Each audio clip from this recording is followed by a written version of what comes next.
Hours had passed since leaving behind Andalusia. Fluttershy was still having a hard time to hold on.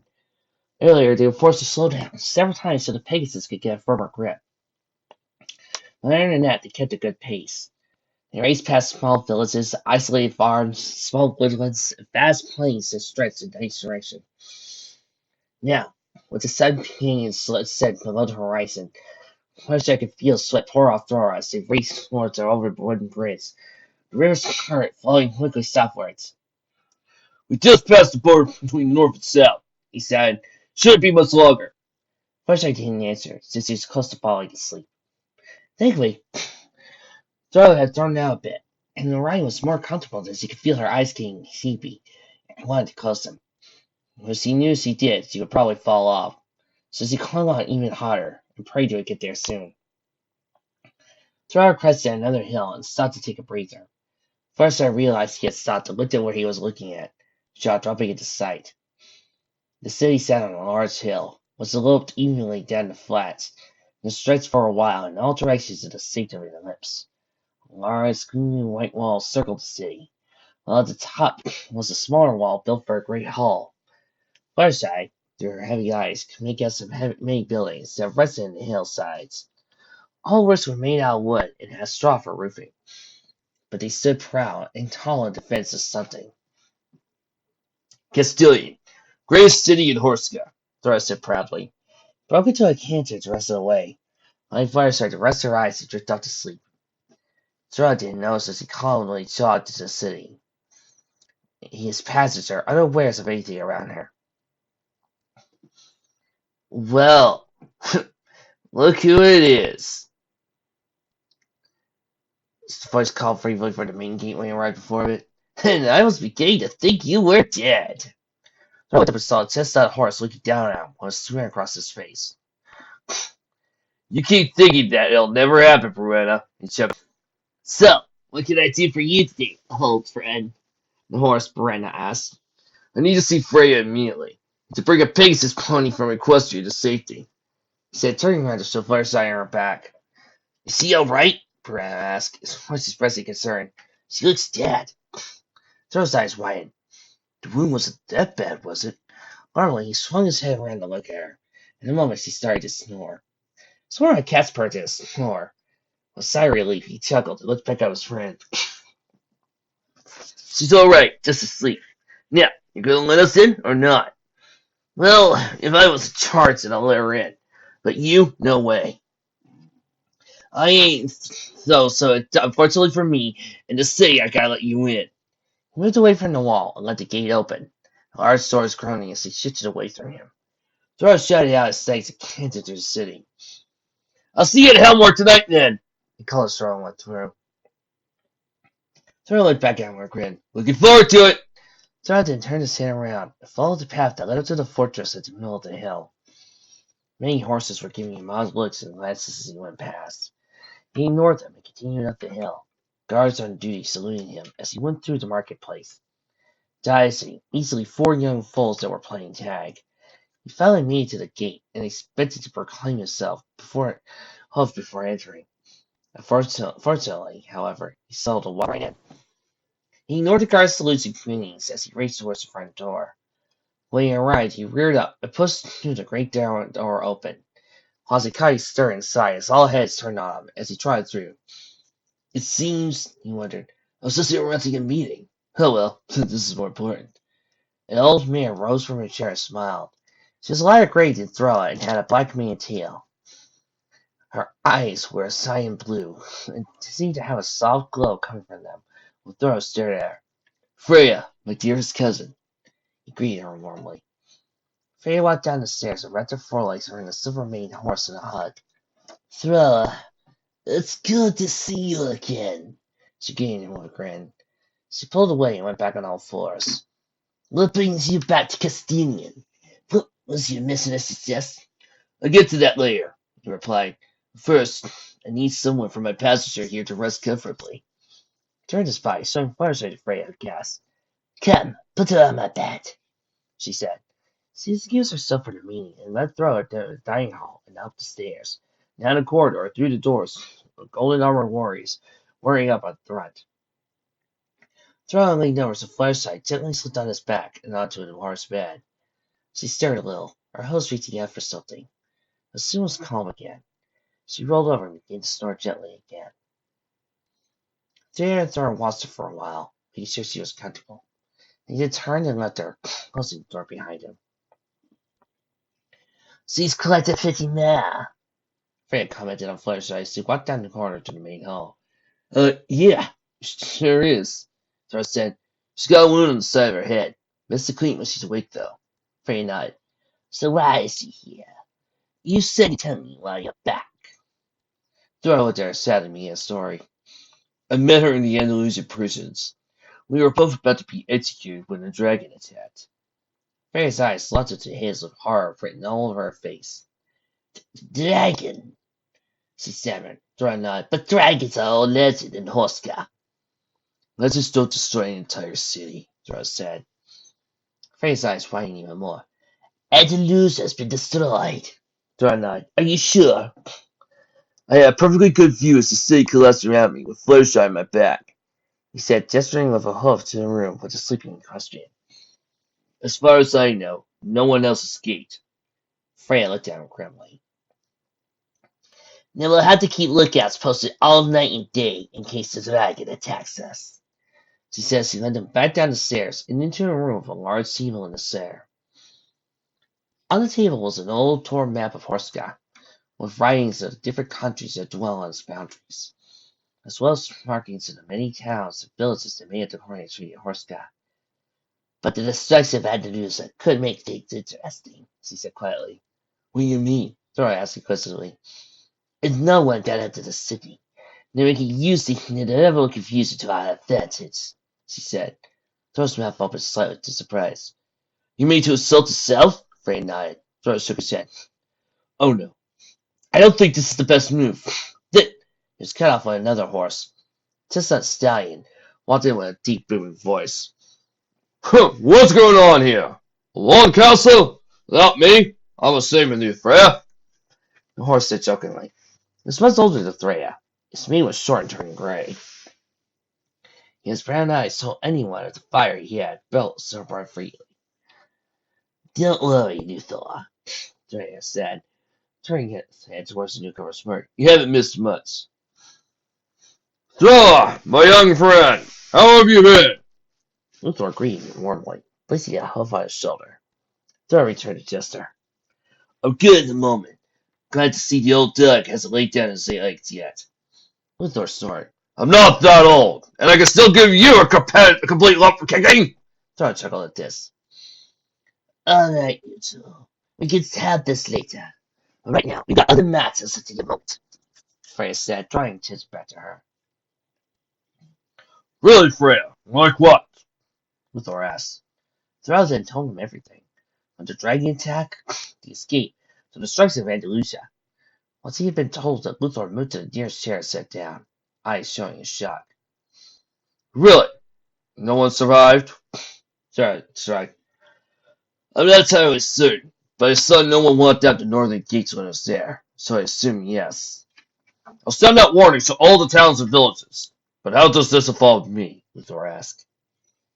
"I was getting to that," Freya said. She reared up and pointed to the south of the country. "If, and that is a big if, the Andalus family died in the attack, then their armies would be confused and lead to Escalade," she asked. Luthor nodded. "Well, I propose to launch an all-out attack on the south." The room was silent. The two stallions looked at each other concerned, then back at Freya. Eventually, Thor was the first to speak up. "Freya, my dear cousin, don't you think it's a bit frisky?" Freya gave him an odd look. "There's no telling what your strength is at the moment. On one hoof, they can outnumber our forces by the thousands. We could walk right into them, and your casualties would be enormous, even at our equal strength." "But on the other hoof," Freya countered, "they don't know what our forces is either, and within years, possibly dead. The generals will try to take over as ruler, fighting each other in the process." She paused. "Besides, war is nothing but risk-taking." Luthor nodded. "I see your logic, Freya, but I must admit I have my doubts." Freya gestured him to continue. For one thing, not all of the elusive family was in the city at that moment. The youngest daughter was out around the camps. Faye started to laugh. That little tot can tell her left from her right, let alone command an army. Yes, but she's admired by the soldiers. They would follow her to the death if she said so. She can unite the generals and lead them to a defense, and they would gladly follow her. Dora added. Freya shook her head and waved her up dismissively. I don't think so. Jeez, all this leadership, all these thrones being used, it's like a game. A some sort of game involving thrones. A a elect. A dragonborn, if you will. We apologize for the subversive joke.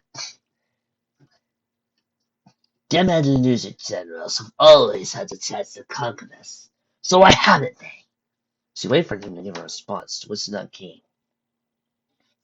Because they hate each other. They constantly bicker like a married couple who should do what. And now with the family dead, it's feasible they would challenge each other to become ruler. We must take them down now! And I don't think we'll get another chance like this, ever. Dora, after a few minutes of silence, sighed. I will respect your decision, Freya, whatever that may be. But please take into consideration our thoughts and concerns. Freya nodded. I will think about it for a few moments. Please wait outside whilst I come to my final decision. The two giants nodded and went outside. These three had to think this over. You think she'll say no? Luthor asked. Thor as he waited. Luthor was sitting down the stairs, all legs making him unstable for him to stand in one place for long, while Thor paced back and forth in front of him. Thor shook his head. There's no doubt in my mind what her answer's going to be, Luthor. And I hope it's a risk I would pay through to the end. Aye, she's headstrong, Freya is. Well, I've never seen her disprepared to go to battle before. It's like a lion that's fought its prey for so long. Both are tired and wounded, but a lion sees a weakness in its prey, strikes at it, hoping for the killing blow. Thor interrupted him. Is that what you were going to say? Well, no, Luthor replied. But that was good anyway. The door swung open as Luthor stopped speaking.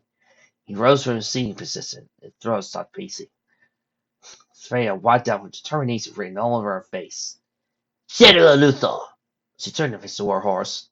Yes, Freya? Send our fastest messages all around the towns, villages, and cities. Warn them of the dragon attack and end the news up, but don't panic them. And send the message of muster to all able-bodied stallions and mares to arm themselves. Come to Castilian. Summon the fleet with horse cars. Tomorrow at noon, we go to war. Luthor bowed his head and cantered out the building. Thor watched him go, then looked back at Freya with sad eyes. And what of you, Thor? Freya said, what would you do? I'll go back to Andalusia in the morning. See the families of killed today. I'm not one for wars like this. Not anymore, he answered. Freya nodded sadly. Is there any way I can make you see sense and stop? Thor shook his head. My mind's made up, Freya. No matter how much I love you, you won't make a difference in my decision. Will you at least be here tonight? She said sadly. Went to the ceiling. I'm going to check up on your friend. Lunchtime, was it? Thor nodded. I'll see you tonight, then. They brought their nose together and nestled, and turned away from each other. Thor headed towards the kitchen, while Freya looked at a certain yellow Pegasus who was stirring. Sunshine opened her eyes, with a soft moan escaping her lips. She realized her head lay on a comfortable pillow that was twice the size she was used to. She sat upright and looked around. She was in a bedroom. Not a cell, thankfully. One of the structures are very Spartan and furnishings. A single wardrobe in a room that could take about 5 pony-sized wardrobes, and a single door with a golden horse on it. While above her was a sword, about 3 times as long as hers, and a handle with cleave holders to wield it properly. Her eyes soon turned to the door as it was unlocked. She squeaked in alarm and dived under the covers, hoping whatever it was wouldn't notice her. It's okay, little pony. You can come out of there. I won't hurt you. First I moved towards the duvet off the face, and went to the horse's butt to her. A fairly old man looked at the door, a dark gray with a black mane and tail. Welcome, the Castilian, Fluttershy, she said as she walked to the bedside. Fluttershy tilted her head to the side. You know my name? The horse nodded and sat down to the bed. My cousin Thrilla told me who you were. My name is Freya Palimo, Jarl and Jura of the northern provinces of Huasca. It is my pleasure to meet you. Freya moved her helped for Fluttershy to shake. Fluttershy moved her help to shake hers. Still enduring away and started apologizing. I'm sorry, Your Majesty. I should be more formal than that. She started to get out of bed. A firm and gentle hoof from Freya pushed her back down. Also, another took from Fluttershy's little hoof in hers and shook it. Fluttershy was confused. You don't want me to bow before you? Freya shook her head and grinned. No, sweetie. I am a horse like everyone else here. I eat, I drink, I sleep, but in thought. Why should I be treated differently than those I look after? Fluttershy didn't know how to answer this, so that quite quiet. Freya continued. I am more of a shepherd than a queen. I guide my flock to their needs and help they do the right thing. She leaned in closer.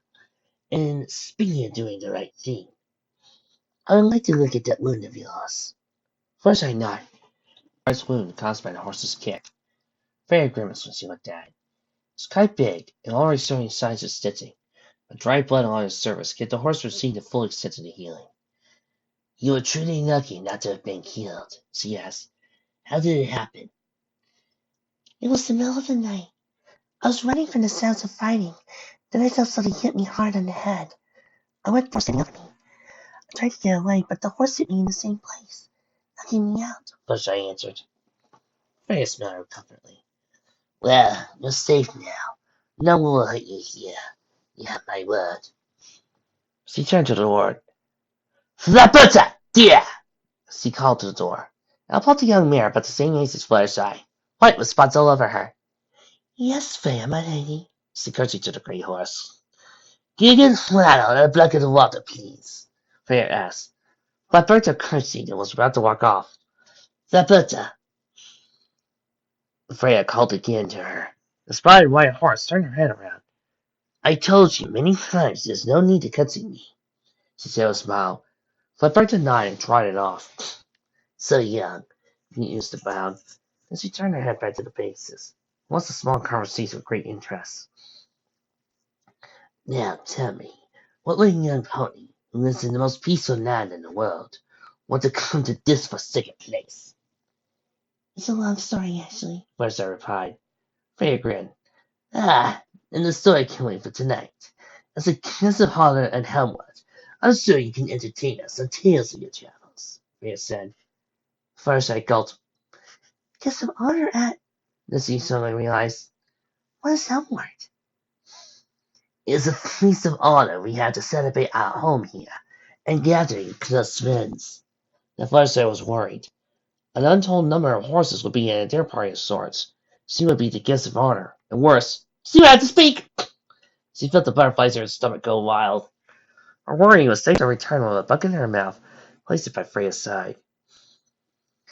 The flannel's ready in the bucket, Freya, she said. Is there anything more you wish of me? Thank you, Flabetta. You may help with the ingredients tonight. Freya smiled approvingly. Flabetta giggled with joy and cantered out the room. Freya dipped her mouth in the bucket and picked up the flannel. First I moved her head and exposed the wound made by the horse last night. The gray horse gently placed it on contact with the Pegasus' exposed skin. First I closed her eyes and tensed up in pain as the water trickled down her face. Her head screamed in protest from any test, no matter how gentle it was. Sigh, Freya said through gritted teeth. Eventually the wound was cleaned up, and the gray horse could see the full extent of the mending process. She was surprised, though, at how quick it was closed, and how it was returning to a faint scar. It was recovered by her cut later. You're going to do fine, First idea, she said. What about the other side? First I shifted her whole body around so Freya could look at the other side. It was merely a bruise from where she had hit the ground. You'll be all right. Just try not to run into any more Indonesian soldiers, she said with a grin. I won't, First I replied. Thank you. It does feel better after that. So he put a hoof on the side and pressed more or less. It hurts once again, so that was one good thing. That's an idea. Freya rose to her hoofs. Now, if you excuse me, I must prepare for the feast tonight. So he walked away. Those one fighters I remembered in the cave when Frodo spoke of Freya, even knowing where Firewing was at the moment. Wait, she called. Freya stopped to look at her. I was wondering if you could help me. Freya smiled. Good child, what can I do for you? Do you know where I could find a Pegasus pony named Firewing? Freya's smile faded. Her eyes went wide in fear and discomfort. You know him? Freya asked. Well, no, but I need to find him. It's important, she explained. Freya put her hoof on her chin and thought long and hard. Can you walk? First nodded. Hopped gracefully out of bed, walking in to the jarl. Now come with me, she said. First I turned to the air and flew next to her. The only sound came from the flapping of Pegasus' wings. As he went along the wide corridor and up the flight of stairs, leading out to the low sunshine. First I felt the cold air touch her face, made blue in the wind as they stepped outside into a balcony. Was sat atop of the great hall, overlooking the entire city, and the countryside that surrounded it. Firewing came about here 3 weeks ago. Told me he was searching the mountainsides when this cave of a sort that went into the mountains. He said something of importance was there, but didn't say what. Freya explained. He was a kind fellow, but there's something about him that didn't seem right. His eyes made him look older. First I fenced for her. Freya nodded. What's mountain thing mean? If you don't mind me asking, Yanis. Oh, those ones. The ragged mountains, as we call them. Mostly about the tops. They're bent out of shape, but look as sharp as half steel. She said, pointing at the mountains. First I looked, a shiver went down her spine. Mountains were tall indeed. Way taller than the one she and her friends went up to encourage a dragon to leave. The tops were invisible, and a slow cloud covered them. Before I could easily see about halfway to the top of one of the mountains was covered in snow, as was the rest. Okay, she thought. Wandering around half dozen mountains. Has anyone ever seen this place? First I asked, hoping he had so making finding Firewing easier. Freya nodded and the pony's face lit up. But none has ever come back to tell us what it is when it's up there. Firesight's heart sank as he was visibly slouched. She looked back at the mountains and felt close to giving up. It may have gone that way and not come back. What chance did Firewing have? What chance do I have? She thought. What? Her conscience shouted at her. You give up here when you're so close? I mean, you heard Freya. Firesight stopped it back. It's dangerous there. Constance snoring. And has danger ever stopped us before? We went eye to eye with the cockatrice. Arguably the most dangerous creature in Equestria. Made stricken fear. This would stop us. And we thought it would stop Firewing. Somehow her conscience smoked sense. She faced the deadliest monster in Equestria and won. Why do people forget that? She looked back at the mountain and narrowed her eyes to determination. How long will it take for me to get there? She turned her head back to Freya. A day. A day and a half. Depends on how quick you walk.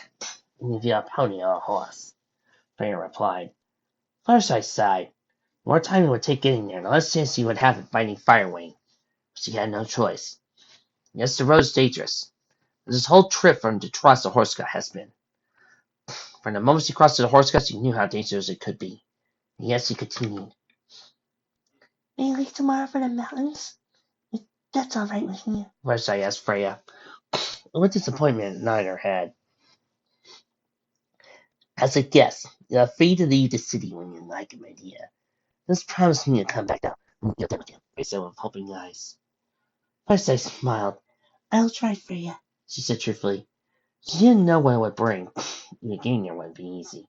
But she will try. Trying like she did for her friends when they needed her. She looked back and noticed the sun was starting to slip over the horizon. Come, my dear. The Hemlock is about to begin. She suggested for Fireside to lead the way. She dragged down the stairs with a small smile on her face. Freya soon followed after, wondering what it could do with such a sweet, innocent-looking pony to do this. Was that fear or something? Was it seeking knowledge, or both? A large group of 30 or 40 horses were now in the dining hall, standing around a large U-shaped table, greeting each other with a leg on the shoulder, talked about the day. Some had the form of attire like a cloak of sorts. Others were as naked as the day where they were born. But there wasn't any richer is better sort of attitude, like Fluttershy saw at Canterlot that night for Twilight's birthday party, with the excessive fancy pants, of course. Here, they were all talking and laughing as close friends would, and made Fluttershy smile. Her eyes locked on a familiar horse, and she beamed. "Trella!" she called. The silver-maned horse heard her and smiled. He didn't have time to respond as the Pegasus leapt in the air, wrapped her forelegs around his neck, giving him a hug. "What's this? A male OC having a platonic relationship? Color me shocked. Well, this haven't happened in ages. Trixie's like, shocked! I know, Trix. It's like a guy and a girl can meet. What sorcery is this, Vic? Yeah, Fanfic. Haven't you seen a lot of the other stuff we've been through? Like with Tears of Gaia? You know that Fluttershy is such a character that the moment some male OC shows up, she's immediately down on her forelegs, rear in the air, and spreading them like a used utensil. They're very platonic? Shame on you, Vic. Shame. Well, maybe I shouldn't cheer so soon. Like that. Oh, I hear she loves Firewing. Oh, yeah. She's really going to love Firewing a whole lot. He didn't have time to respond as the Pegasus leapt in the air and wrapped her forelegs around his neck, giving him a hug. Thank you, Stella, for getting me here, she said softly. She raised her head to face him and gave him a light kiss on the cheek, before moving her head back to his chest. Dora's eyes darted around, hoping for someone to help him out with this. Verena was next to him, couldn't stop sniggering when he saw his friend go red. Dora's eyes met Freya's, and gestured for him to wrap a leg around her. Freya nodded, wrapped his right leg around the hugging Pegasus. You're welcome. Freya chuckled and rose to her legs and clapped her hooves together. Alright, everyone. Hemlock is about to begin! Everyone moved to the seating arrangements they were given and sat down. Fluttershy looked along the table, and realized she didn't know where she was sitting. Let us idea. Come over here, Freya called. She saw the black maned horse sitting on the big chair, with an empty seat next to her, opposite side Seth Thrower. She breathed a little easier. In less than 24 hours. A new record for her, she believed. She jumped up and sat down. It was a surprisingly comfortable replacement for a cushion she was used to back in Equestria. This moment she realized she was facing an entire group in the hall. She gulped and started to sweat, worrying what Freya told her earlier about telling a story. Her story. Her thoughts and fears were thrown aside for a moment when the starter meal came. Fluttershy and the other guests were the first ones given the soup, followed by Thrall, and finally Freya. Fluttershy tilted her head to one side. She'd never eaten this kind of soup before. It looked like tomato soup, but she could tell from the smell it wasn't tomato. It also had some green herbs sitting of some sort sitting on top. Pegasus looked around to see if she eat formally, the way she does at home when no one's looking, greedily. She saw a black-coated horse dive his head and taking big gulps. She leaned over and took a sip, then another. She dived her head in, drank it down quickly, burning her tongue in the process. Luckily there was some water nearby, she gulped it down too. She suddenly hiccuped, put her arms over her mouth and blessed. Sorry, I was trying and failing not to laugh. It's okay, my dear, she said, chuckling all the while. The empty bowls were taken away, and in their place a large plate of cooked vegetables, steamed potatoes, and thick stew with garlic herbs. Everyone dug into his or her meals while Fluttershy hesitated. She didn't eat everything else, but the stew didn't look familiar to her. She took a small sip of the stew and immediately scoffed it down, faster than Applejack did at an eating competition she remembered watching one time. Once that was taken care of, she gorged on the potatoes and salad, until her stomach couldn't take any more. She leaned back on the chair, patting her stomach when she was finished. It was delicious. It tasted, well, she didn't know. It was new to her, even though she had them before. Something seemed different to her about the food. She forgot about it and let out a quiet but quick belch. She went red and put her host over her mouth. Oh dear, I'm so sorry. Sorry, the laughing for your sister. It's okay if that's a shy. Doesn't very polite to Melton Hamlet, especially as a guest of honor. Means it's good food. Ha! You've only been here a day, you're a true host king already, she said. Once I bashfully went away and went rare to compliment. Once everyone had finished his or her meals, Freya rose up from her chair, brought everyone's attention to the room. The room was silent. My dearest friends and drinking buddies. This was meant for cheers from the group. Freya, with a small smile, raised her hoof and silence fell again. Today, we have a special guest joining us here from Equestria. Please give a warm welcome to Miss Sunshine, a pony who has traveled many miles to get here. All eyes seemed on the Pegasus. It was silently to Huff. Hello, she squeaked. Tears of clapping her host met her ears as she smiled. And since the sun now set over the horizon, I now suggest a tale of daring and great feats. Let us die. As a guest, would you be so kind to tell us one already? Freya sat down and looked at the Pegasus. It gulped to her slightly. Take your time, you dear. Slowly Firefly rose and started to speak. Quiet at first, but Freya's encouragement grew louder. Well, I was born in a town called Cloudsdale, a city made entirely of clouds. I met Pegasus Pony named Rainbow Dash there, making friends. They're close. I'll get to that later. I'm learning my special talent. I'm not just sing and moved to a small town called Ponyville. They're Earth Ponies. I'm Rarity, a unicorn. We only knew each other by name for the first 2 years I lived there. We never truly connected. Until one day when a unicorn brought us together. And our lives changed for the better. She went to how Twilight Sparkle came to town. How she and the Unicorn, Applejack, Rainbow Dash, Rarity, and Pinkie Pie tried to the most dangerous place in Equestria to take down Nightmare Moon, a creature who wanted to bring the nighttime eternal. She told in full detail every moment, her voice brimming with confidence as she went into the tale. When she was done, she went into the story of her life after Twilight decided to stay. From encouraging a dragon to leave to Equestria, take a nap someplace else, running for dear life from a Hydra, a monstrous four-headed creature, staring down at cockatrices. The rescue of Rarity for Diamond Dogs to Discord, the breakup of her friends, to a reunion to defeat the evil spirit. Our lives soon took a peaceful turn. We celebrated things together. Teased my dear friend Applejack across the desert, because she couldn't tell us why she wouldn't return after her trip to the rodeo in Canterlot. Battled an army of changelings who infected Carolot, and many other things. But then one day, that starting out with a day trip from Rarity, turned into a few minutes of screaming and destruction I thought I would never see. She went on to the dragon attack on Ponyville, how she got separated from her friends, how she found Twilight in the Furnace of Death, and how she met the most terrifying dragon to exist.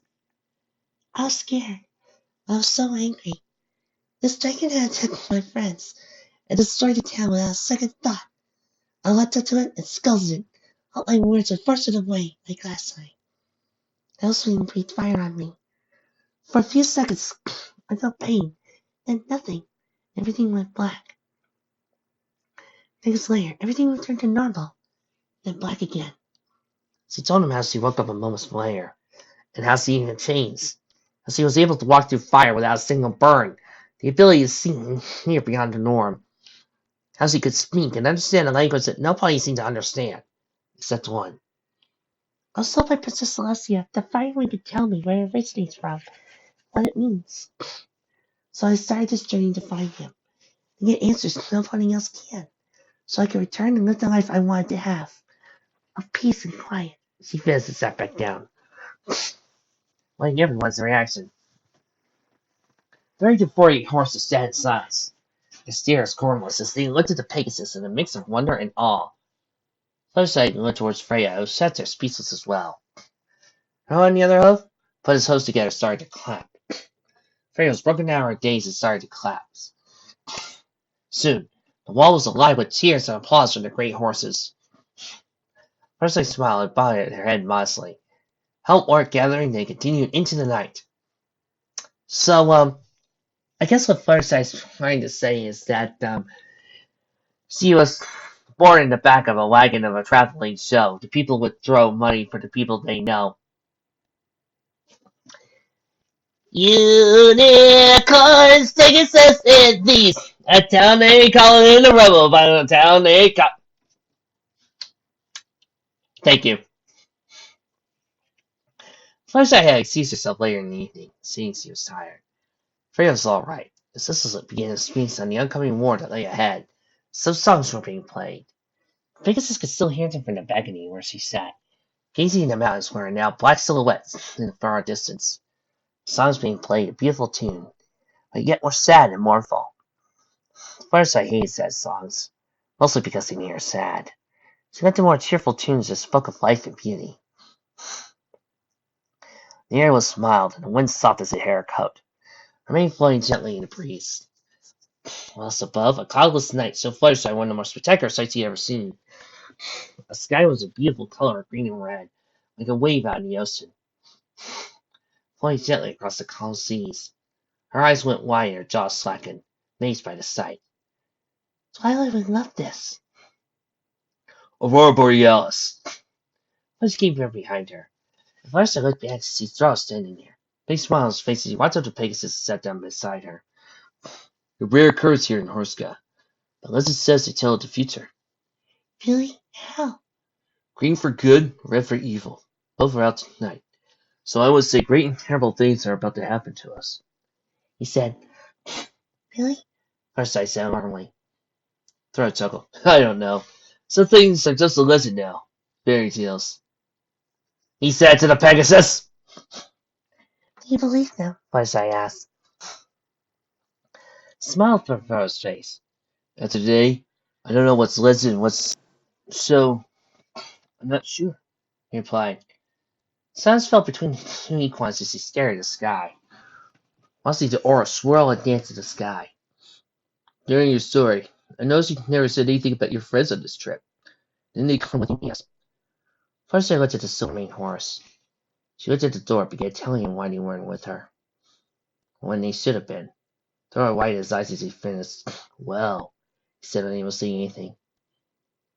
You're thinking of me as a monster now, she said quietly. Her eyes watering as she thought she just lost another friend. Thor laughed to put a foreleg around the Pegasus. No, Fluttershy. I don't think you're a monster. What you did, some might understand, but I do. Do you know why? Fluttershy shook her head. Because of the day they were with you, they would probably be dead. So in a way, they owe you their lives. Fluttershy wiped her eyes and looked at the great horse. Thank you, Darla, she smiled. You're welcome. Heck, I did some worse things for love than you did. Before Fluttershy could ask what, Thor changed the subject. Your friends, were they woken up by now? Yes, and they should be on their way to Pineville by now, I hope, she answered him. Thor put a contact your on his shoulder. Don't worry about them. They're safe, and that's all that matters. Just concentrate on why you're here, okay? Fluttershy nodded, and with that, the great horse turned to leave. Well, I'm out to bed. Long day tomorrow. Early start for me. See you in the morning. As he left, Fluttershy called back to him. Trella, do you think you might forgive me for what I did to them? Thought for a moment. If anything like you said, I'm certain he would forgive you. Good, Fluttershy. With that he left. The only sounds me were his footsteps on wooden floorboards.